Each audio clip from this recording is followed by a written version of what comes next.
Now, those biblical scholars amongst you will know that the wages of sin are death.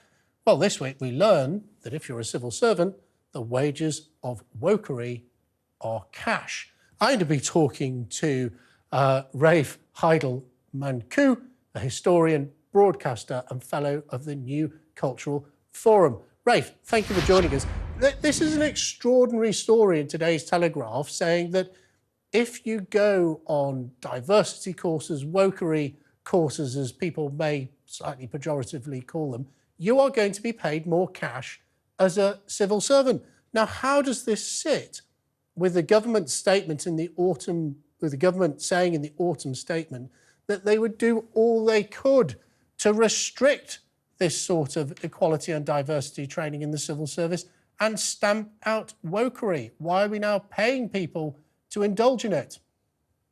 You're quite right, Jake. A pleasure to be with you. Yes, I mean, Jeremy Hunt has announced this, and we have seen Esther McVey now appointed as the so-called Minister for Common Sense, and her husband, Philip Davies, also an MP, has said that he imagines her job will be to end precisely these sorts of practices. But of course, this is coming in the dying embers of a Conservative government and administration that has in effect been in place for 13 years. And as usual, the Tories are talking very tough in the run-up to an election, but every time they come into power, we see very little delivered on all of that tough talk.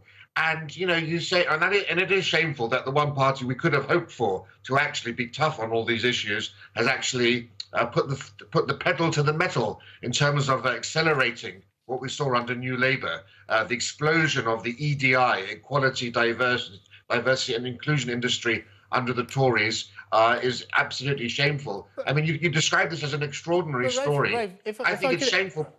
If I can interrupt you, look, this is the civil service doing this.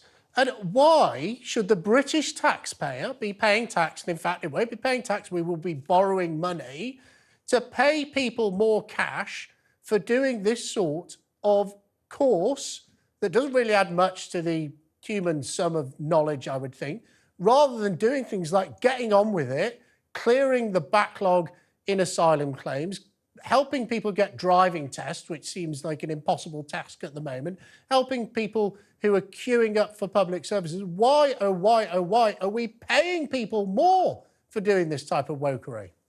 You're absolutely right. I mean, bonuses should be used to incentivize civil servants to actually implement policy ahead of time, to do their job, and to make the civil service more efficient. You know, something that could incentivize the Home Office to actually deal with that backlog of 200,000 asylum seekers.